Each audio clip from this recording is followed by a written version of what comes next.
ابو داؤد اور ترمذی وغیرہ کی حدیث میں زیادہ تفصیل کے ساتھ آیا کہ یہ دو گناہ ایسے ہیں کہ اللہ جل جلالہ دنیا کے اندر آخرت کے عذاب کے علاوہ، یہ الفاظ اس حدیث میں موجود ہے کہ آخرت کے عذاب کے علاوہ وہ تو ملے گا ہی، لیکن اس سے پہلے دنیا کے اندر بھی اس کی سزا انسان کو مل جاتی ہے کسی نہ کسی شکل میں۔ ایک گناہ ہے بغی، بغی کے معنی ظلم، کسی بھی انسان پر ظلم کرنا۔ یہ ایسا گناہ ہے کہ اللہ تبارک و تعالیٰ اس کی سزا آخرت میں بھی دیتے ہیں اور دنیا کے اندر بھی عطا فرما دیتے ہیں۔ بعض اوقات اللہ جل جلالہ کی طرف سے ڈھیل ہوتی ہے۔ خود قرآن کریم میں فرمایا کہ سنستدرجهم من حيث لا يعلمون واملی لهم ان کیدی متین، کہ ہم بعض اوقات ڈھیل دیتے ہیں لوگوں کو۔ ظالم کو بعض اوقات آپ دیکھتے ہو کہ وہ بڑے مزے کر رہا ہے، عیش کر رہا ہے اور بظاہر بڑا خوشحال ہے، تو وہ اللہ تعالیٰ کی طرف سے ڈھیل ہوتی ہے، ڈھیل دی جاتی ہے۔ لیکن فرمایا کہ اتنا قیدی متین، بالآخر یہ انجام ہوتا ہے کہ دنیا ہی کے اندر کسی نہ کسی وقت وہ شخص پکڑا جاتا ہے اور کسی بھی طریقے سے پکڑ لیا جاتا ہے۔ بعض اوقات لوگوں کو علم ہوتا ہے اس کا، بعض اوقات علم نہیں بھی ہوتا، لیکن پکڑ لیتے ہیں اللہ تبارک و تعالیٰ۔ اللہ تعالیٰ کی گرفت بڑی سخت ہے، دنیا کے اندر بھی پکڑ لیتے ہیں۔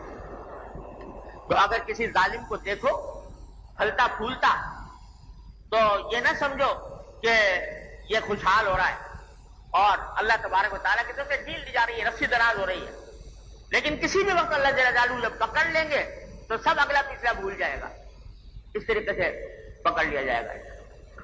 دنیا کے اندر مل جاتا ہے اور آخرت میں تو ہے ہی ہے۔ اللہ تعالیٰ محفوظ رکھے، وَلَنُذِيقَنَّهُم مِّنَ الْعَذَابِ الْأَدْنَىٰ دُونَ الْعَذَابِ الْأَكْبَرِ، تو بعض اوقات دنیا کے اندر ہم عذاب دے دیتے ہیں اس بڑے عذاب سے پہلے جو آخرت میں آنے والا ہے۔ تو ظلم سے پناہ مانگے، اللہ تبارک و تعالیٰ کی پناہ مانگے اور کسی بھی شخص کے اوپر ظلم کرنے سے بچے، کسی بھی قسم کا ظلم۔ اللہ تعالیٰ ہر مسلمان کو اس سے محفوظ رکھے۔ اور دوسری چیز فرمائی قطع رحم، رشتہ داروں کے حقوق کی حق تلفی۔ اللہ جل جلالہ نے رشتہ داروں کے بڑے حقوق رکھے ہیں، وَإِيتَاءِ ذِي الْقُرْبَىٰ، جتنے رشتہ دار ہیں ان کے حقوق رکھے ہیں ہر انسان کے ذمہ۔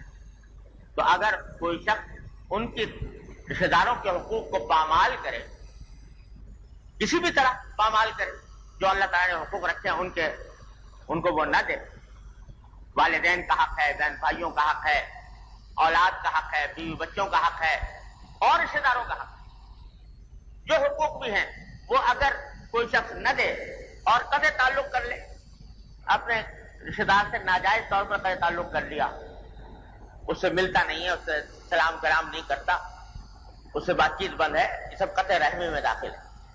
اگر ناجائز اور ناحق طریقے پر ایسا کر رہا ہے تو یہ قطع رحمی ایسی چیز ہے کہ اللہ بچائے دنیا کے اندر بھی اس کی سزا مل جاتی ہے کسی نہ کسی شکل میں، آخرت میں تو ملنی۔